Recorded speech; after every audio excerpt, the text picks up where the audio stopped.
good morning. What's going on? This mic is still not where I want it. I don't have it set up the way I want it at all. So we'll see what we got going here today. Oh, I got some news too. Since we're gonna go ahead and subscribe and like and go to the GoFundMe page and donate, we'll be doing just fine. I got some news though. Since I've been telling you that I've been mirroring, yeah, I've got this channel exactly the same on Rumble as I do here on YouTube. And Rumble is actually doing a whole lot better than YouTube. So YouTube's got to step up the game or they're going to miss out. Anyway, so over on Rumble, I looked at it this morning on Sleepy Eyes. So I don't know if it's 114 subscribers or if it's 1,014 subscribers. But either way, Rumble is doing a whole lot better than YouTube because YouTube's only got 28 subscribers. So you guys have got to step it up. You got to get them on board here. So I've got 3 movies for you today that we're going to talk about. We've got Under Siege, we have got Die Hard, and we've got the most anticipated movie of the week, F9 Fast and Furious Saga. It's going to be the Fast and Furious 9. So we are going to start with Under Siege. Now, Under Siege came out in 1992 with Steven Seagal on the USS Missouri battleship. It's an action thriller film, and Steven Seagal is a military officer as a cook, a Navy SEAL cook. So basically what it is they take over the ship, lock the crew up front, try to drown them, offload nuclear weapons and tomahawks and whatever else they can find that they can make money onto a submarine. They've got Tommy Lee Jones as the bad guy. And Steven Seagal ends up stopping them. There's lots of action in this thing, lots of thrillers, lots of gun shooting, if they're even really shooting guns. But yeah, this is back when they were actually making good movies. So like today's movies, they're spending way more than they need to on them, and then they're not making anything at the box office. So this is a USS Missouri. It arrives at Pearl Harbor. President George H. Bush arrives at the ship for a party. While he's there, they take over the ship. They won't let the chef, which is Steven Seagal in this movie, cook for the chef because they're trying to fly it in so they can get their hijackers in on a helicopter. They take over the ship. Steven Seagal gets locked in a freezer. Once he gets out of the freezer, he moves to stop him. And I got something bugging my eye right there. Guess I need a haircut. Hey, my eyelashes in my eye. Something's there. Anyway, so he gets contact with the Pentagon. They have a war fight. They fire the big guns with Tommy Lee Jones on the deck, which blows him, and he starts talking about squid and squirrels and cartoons and all kinds of crazy stuff. They blow up helicopters. They blow up submarines. They launch cruise missiles at Hawaii and Honolulu.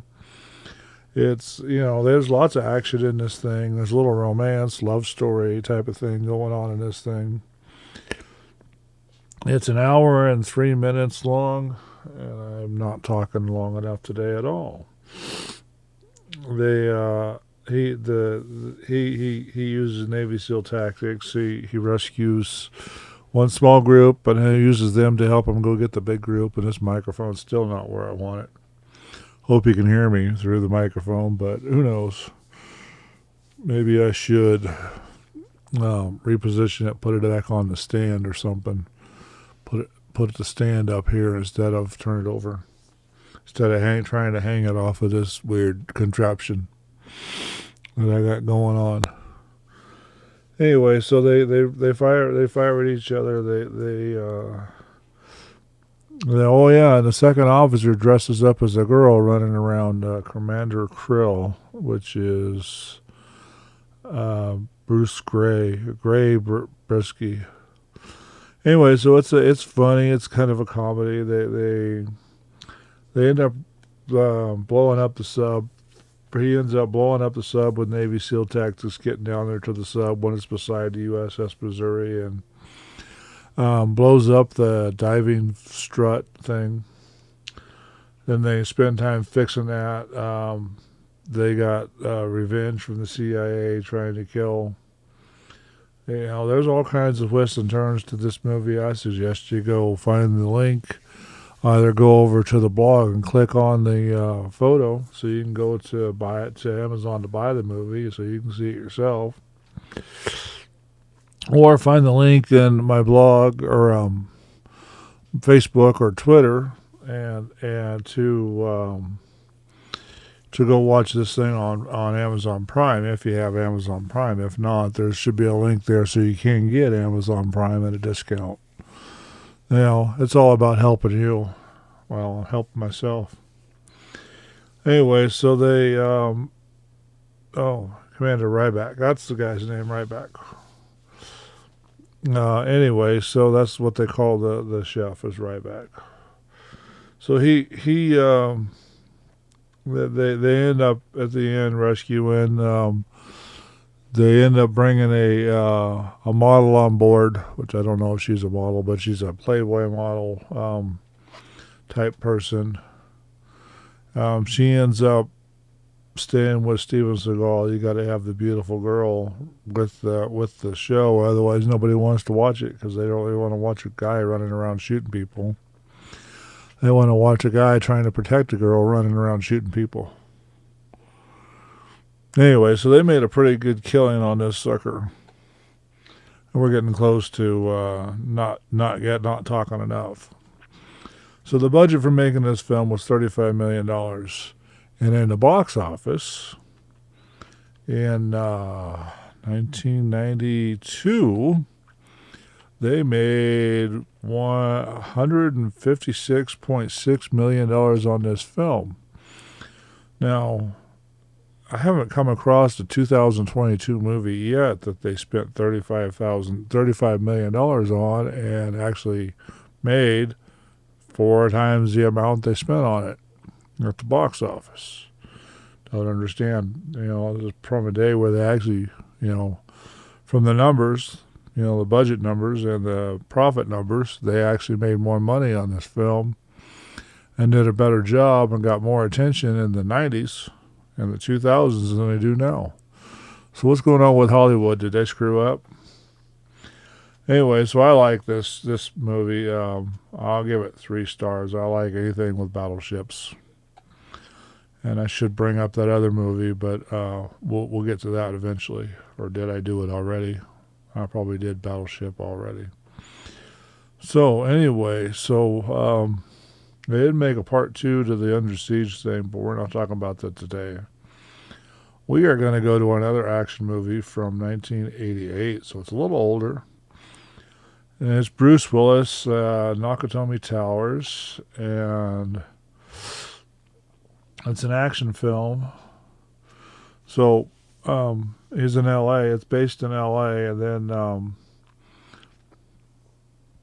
Nakatomi Towers is a big industrial Japanese building that they put up in L.A. They get to blow the top off of it and all kinds of stuff. So what happens is Bruce Willis plays our star in this movie. It's probably what made his career is this movie. I hope you can hear me on this thing. I don't know if this thing's even making any difference. So he got bad guys that come in and take over the tower for a bank robbery. And Bruce Willis is caught off guard in one of the rooms. He's a cop from New York City. And he's in L.A. And Holly, his wife, and all the associates, there goes my phone again, Sure is noisy. I hope you didn't hear that, but it probably did. Probably some fool trying to blow me up for nothing. Anyway, so they plant. So they take over the tower for a bank robbery because they got bonds, negotiable bonds, in there. Then they get a cop to come to the tower. He ends up getting a cop to come to the tower and throws a body on the hood of the car, one of those that Bruce Willis killed in the movie. Because Bruce Willis is going through and taking out the bad guys so that they can stop the takeover so he can save his wife. It's always about a woman. McClane is his name. It's that's the name he goes by in this. John McClane. He's in Los Angeles at a employment party for the big wigs of this Nakatomi Towers. Like I said, they get taken over hostage, and it turns out that when Bruce Willis gets spread, he goes up and kills people up top. He starts identifying people. It's identifying who the hostage takers are, and he ends up shooting people. Then after he gets that done, he finds out who the people are, and he calls one of them Hans, which is the leader of the group that takes over.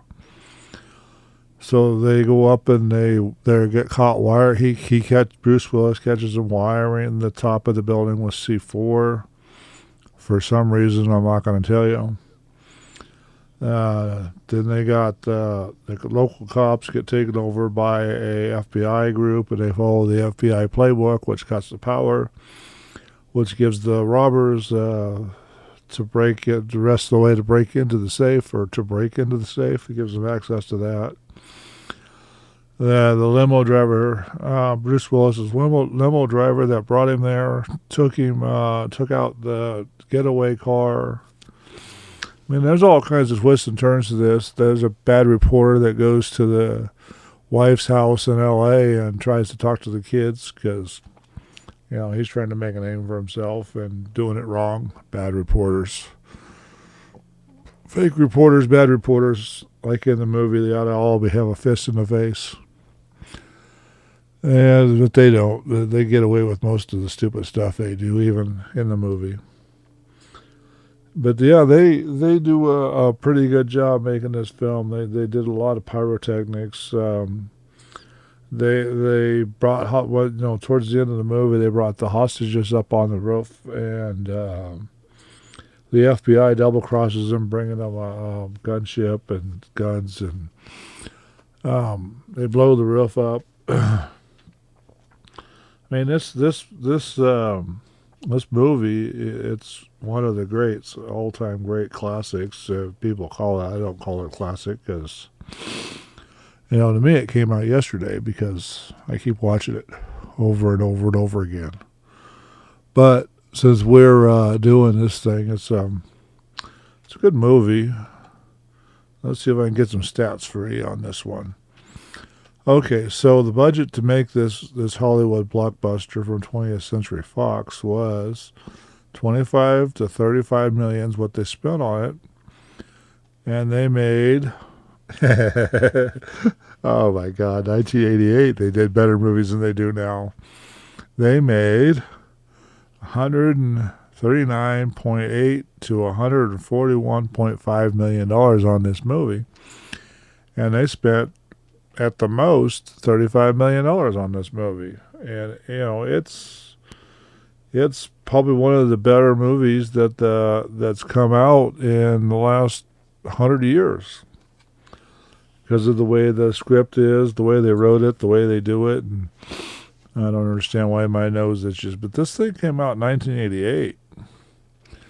And at the box office, 141 million versus that's what they would spend today on a movie and not even make that. So this thing turned out pretty good, and they did a real good they did a real good way they made this movie. Andrew Rickman was actually the bad guy. He was the bad guy in this movie. Oh, and all the bad guys, because it's got to have a happily ever ending at the movies. So all the bad guys got dead through the parking garage. Then at the end of the movie, him and his wife get back together because they were changing cities. So he ends up moving with his wife and kids to the new city to be a cop. And turned out to be a pretty good movie. So the Die Hard, the whole thing, the Die Hard series turned out pretty good. And I know. You want me to stop talking so I can go get to the Fast Furious 9, because that's what you came here to see, right? But the photography and the videos and all the special effects to this thing, from what I understand, the Nakatomi Towers was much more than a 3-foot model when they filmed it from the outside. And everything that was done was on the top, and all that stuff was actually done with a green screen and in a studio with a platform. And the helicopter and stuff were models. So, they put this thing pretty good together, and they did all this on film. They didn't do this digitally. They did all this on film. So this was a pretty good, really good movie. So we're going to go ahead and give this one all the stars that we can give it. And you should actually go buy this one and watch it, because the whole collection is out, and I think there's another one coming out pretty soon, from what I'm hearing on the buzz on the TV and out of Hollywood, but we'll find out. Okay, so the latest installment of the Fast and Furious series, they call it a saga, but I'm still calling it a series because it's not really a saga, because they all don't tie together and they're all jumping around and where they're at and what they're doing. So I just got to watch this movie. It just came in for me. And they did a pretty good job. All the players in all the movies before were in this movie, except for one, and we know why he's not there. Because during the last movie, he passed away in a car wreck. But they still pretended like he was still there. So their guy, the CIA or contact, died in a plane crash at the beginning. Then they do a lot of memory going back to the racing where Dom and his brother were at the car wreck. They alluded to it, but they didn't really show how Dad died and why Dad died. They didn't show why Dominic and his brother were estranged. Oh yeah, and his brother makes an appearance in this movie. So they're off chasing this, trying to find out what happened to their CIA contact, and they find out that he's bringing some technology back because they broke up. And, old characters come back to life that died in previous movies. There's lots of action, lots of fun, lots of romance. Couples get back together. Everybody gets back together. They do a lot of special effects. They blow things up. Slide a 20-wheel armored truck on its backside. Or a bad guy girl hacker that hauled Dominic around in another movie, made him work against his team, is the girl in the box and ends up becoming a bad guy and ends up losing in this one, like she did last time. But they went to all the places where the past movies were, like Tokyo, and L.A. and Mexico, and to do the investigation to find out what's going on. So it turns out that this device is a global tech killer. They're trying to save the planet. Oh, and they actually drove a car in space in this one. And they drove it up to the ISS, which is kind of cool. And it was a Fiero, Pontiac Fiero, in space, driving around with two guys in it. I mean, they did a lot of things that, out of the box thinking. It's probably one of the better Fast and Furious movies yet. And I don't know if they're going to do any more. And this one just come out recently too, so 2021. I just got the DVD recently, so it's kind of hard to keep up with all these releases, plus all the videos plus the 800 that I want to talk about. So the video collection keeps getting bigger and bigger. And I think we're going to end up having to upgrade I'm going to have to end up upgrading the DVD storage device for the digital copies that I'm making. So they go through all this investigation in this thing, the computer system, they hack it. They stop the bad guys from taking over the world's computers with this thing, and they catch Dominic's brother because he's working against them, and they're both just as good at stunts and driving cars and crashing, and they've got all kinds of crazy things going on. And there was a stunt where the brother took the device towards the beginning of the film, and he takes off. He hits the nitro so you can get the blue flames coming out of the back. And we used to do that when we were kids. We just used spark plugs. But, doesn't make the movie if you tell them the tricks. Anyway, so he drives off this cliff after the bridge falls off and ends up on the bottom of a plane and flying off that way. So it's kind of an interesting way they did this thing. They've got all kinds of tricks and stunts that they do in this movie. Don't know if they actually did them in real life or they did them on CGI, but I have to look into that. But, they get all this, the kids are being babysit by Brian O'Connor in the movie, which, if you followed it and you followed it in real life, we know what's going on. So they go all over the globe to all the places that they did the previous Fast and Furious thing. It's kind of a recap movie, but they did it in such a way that it's not boring. It's actually something interesting. It keeps you on the edge of your seat, kind of watching this movie. So I think Fast 9 turned out to be pretty good. And they did actually they did actually explain why Dominic and his brother's dad died, and what happened and why it happened, and how he's trying to get it, and why, and they did show how they split up, and it's a good movie. I suggest you go get it and watch it. Anyway, so it's DNA, and the key for the device was DNA, and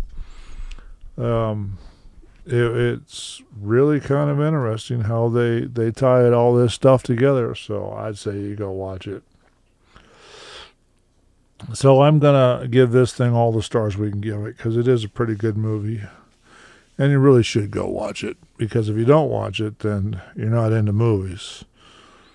And I know everybody on Rumble that's subscribed to my channel is going to go get this and watch it, because they have so far. So it's an hour and 43 minutes long. And this one was produced by Universal Pictures. I think they did them all, but we'll find out as we go. They spent $200 million on this movie. And that's a lot of money to be spending on a movie. They must have been having to travel and do a lot of special effects for real.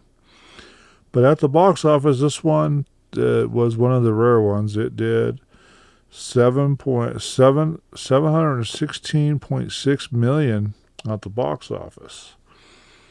Now the cast for this movie was basically all the same guys, except for they added a new one, John Cena, to the cast, and that was about it.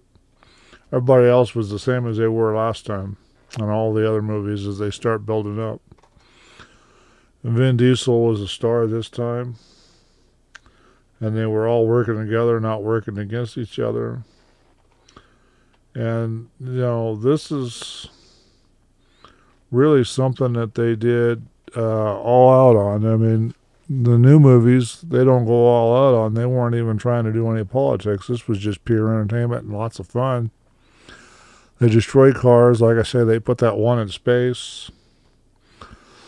And it was really a lot of really interesting on this movie. Now, the deadline closes fast on getting that GoFundMe page to actually do something. And nobody even seems to want to go put $20 down on there. Must be because I'm not pretty enough. I don't know. But, I don't plan on it working, because every time I put up a GoFundMe page, it doesn't work. Can't get grants or nothing like that, so I guess I'll have to buy my house outside of Reno, because prices here are still going up. And they should be going down because everybody's moving back east where the prices are cheaper. But here in Reno, we got a California problem. Everybody from California is moving here and driving the housing prices up because, with COVID, you got less people wanting to work and build houses, and they're slowing down the housing build around here because they're afraid of the drought, and houses are starting to cost more for a while until they decide they want to move to Texas or someplace else after the election. So anyway, the reasons still stay the same. I'm miserable here, and there's no room for me, and there's just, that's a man thing if you don't understand it, and it's just not working for me here. They're still fire happy at the job, and it's getting colder. The warehouse is not heated, so we're going to do that, and we'll see what happens there. So, hopefully you've enjoyed the movies that we've got today, and next week, I know for a fact we're going to do some pretty interesting movies coming up for next week, and we'll see what happens. Like always, the movies, links to buying these movies at Amazon are on the blog, which I'm hoping you go to there and get a copy for yourself, and keep your collection going as big as mine, at least. Buy all these movies that we're talking about, because I am giving you access to them and links to them. And, on the blog, you just click on the picture after you read the story, or before you read the story, it'll take you to the window where you can buy a copy of this movie. So you can have the DVD format that I like so much. Or Blu-ray or 4K, because digital isn't going to be the way of the future. I hate to say it. And this way, if you're in a situation where, if you have the DVD, if you're in a situation where you have power, you have water, you have sewer, but you can't afford the internet, which we've all been there because housing prices are just too high, then at least you can still sit there and watch these movies. You don't have to have all of them. You don't have to go to all the different companies' websites so that you can watch all their different movies. Universal Pictures has their own, Disney Plus, Disney has their own, Amazon has their own, Netflix has their own. But all these companies making movies are still putting them out on DVD, so you could just, have the DVDs on a shelf on the wall. They do take up a lot of space if they're in the original cases, but it's better than having to try to stream them when you don't have the internet or you're trying to do it over your phone. just don't work that way. But a lot of people aren't learning that technology is just going to hurt them eventually. I mean, look at what YouTube's doing. Anyway, so the censorship and the holdback on YouTube is causing problems at YouTube. And Rumble, like I said earlier, it's doing better than YouTube. Don't know why. Well, that's Frank is doing about the same as Rumble with the exact same video. There's no edits. There's no different edits. Once I get the video made, I upload it to all four places. And the only one that's having a problem picking up if I don't pay for it, because all the viewers if you go scroll down through the thing on YouTube here, if you go back to the page or click on my name and go to the home page for these videos, you scroll through them. I've got some bad videos in there, and what I tried to start this channel as, it kind of evolved over the years. So, I tried to start it the RV lifestyle, because I was going to take that old RV and use it until the channel started making me some money, and then upgrade to a newer one, and just go drive around the country and have some fun, but go play tourist instead of truck driver, because that was the whole point. And do driving, tutorials and how to get an RV in and out of, how to get a big vehicle in and out of parking lots and all that. But that RV blew up on me. The city took it, and I fell into a bad problem because at the time I had trouble getting jobs and all kinds of things, and there were just too many bad things going on at the time. So I overcome those, and then we started back up, and the videos were bad for at least that first year, maybe a year and a half. They were just bad. Audio problems, the camera sometimes didn't work, and I kept trying to make it better, which I'm always trying to do anyway. It's like, I've got this thing going pretty good right now. I've got the sound filter. I've got a good sound recorder. I've got a decent microphone. Well, yeah, decent microphone. And I've got side gigs where I'm trying to work with another church and get set up so that I can do their live Sunday broadcasts. So we'll see what happens. I don't care what denomination or who they are, as long as they're paying real money and not donation slips or asking me to do it because they want me part of their church for free. As long as they're paying real money for me to go in there and operate the soundboard and operate the video boards and broadcast this thing over YouTube and their website and whatever else they want me to broadcast the thing on, because there's a lot of equipment involved. To go live for a church and be able to have 15 or 20 microphones like this out there so that everybody can sing, can hear the music, and have all their instruments pumped into the mixing board so that you can hear what's going on, and the show, there's a lot of work going into that. It takes 3 to 4 hours to set up for a show like that, and it takes about $20,000 worth of equipment to do that you got to pack in and out, because you can't leave it set up, especially if there's really no place for you to be set up. And then you got to have your headphones on while you're sitting in the back of the room or the middle of the house or whatever, back of the house, mid-house, front of the house, behind the stage, wherever you set your mixing system up to listen, so you can tune what you're doing and, give the stage presence, which I'm not putting stage presence on my videos right now, which I should. I've got the equipment to do it. I just don't want to take the time to actually set the audio settings so I got stage presence, because I'm not on a stage. I'm in an 8x10 room. If that makes any difference. With furniture. And no sound padding, no nothing, and a window that looks out over the weirdos around the neighborhood. So, I mean, it's kind of crazy, but, if they pay real money and I can make,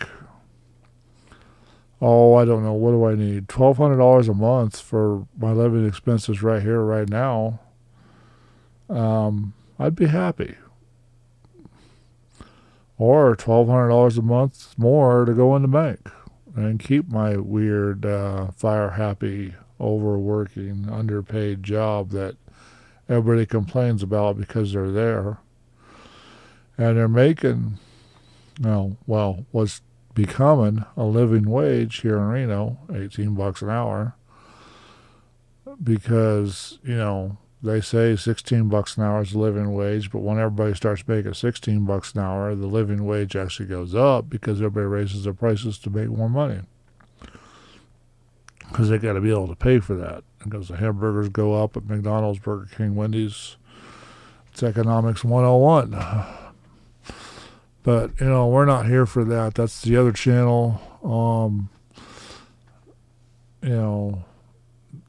The politics channel, and then I've got the dating men's group type channel, and it's not like MGTOW, men going their own way or anything like that. It's just the right way to do things, or a better way to do things. I don't know, but like I said, I can't tell you where those are at because it's bad enough that YouTube is trying to censor this channel with everything that I'm doing, and I'm not really doing anything. I mean, we're not talking about politics on this channel a whole lot, and the things that I do talk about, like Amazon's feminist problem, which I should be calling it something else, we're going to change that to have it all women problem, because, they're out there doing the wrong thing at the bad time, and don't understand that they're making things worse instead of better. But I've went over this on another channel, and I've actually got all the facts, and I've got the history and all the other stuff. So if you search my name, you might find it if you go to Google or GoGoDuck or one of the other search engines that aren't trying to censor me on the other channel, which is not even on YouTube. And it's not behind the paid wall, but it is behind the subscriber setup, just like YouTube, except for you can watch it for free and not just do anything. There is donation options over there, like PayPal. Just put my name into PayPal, George Lawfrey, and it should let you donate to me whatever kind of money you get. Seems like people want to donate and tip. That's a good way to do it. Or just take your money over to the GoFundMe page, which will be in the description and on the website, georgelawfrey.com, just to give me money that way. If you want to tip, like what I'm doing.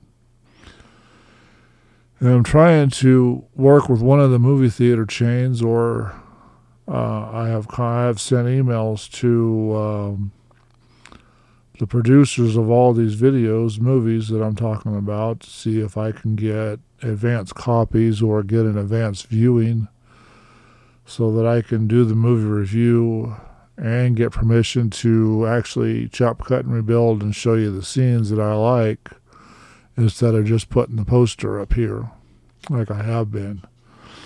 Because I have to, get around the copyright with YouTube and Rumble. I can chop, cut, and rebuild and actually go crazy with it, but since, I only want to do one video for this channel or this series channel or whatever it is, for this broadcast, there you go, that I just want to, I want to be able to put it across all the platforms I'm uploading it to, because, I'm treating it like a stock video. One channel, one stock company doesn't do it very good. YouTube isn't on the ball and isn't subscribing. and I'm not getting into the paid zone. With them, a couple other channels, I'm getting into the paid zone already. So, it's kind of strange that YouTube's not doing anything, even though probably know why, but it still doesn't make a difference. YouTube, for as much as the time and energy I put into this, YouTube should actually, and money, advertising this stupid YouTube channel, it should actually have picked up by now. But, such as it is. I hope you enjoy the movies as much as I do, and I realize most people don't enjoy movies like I do.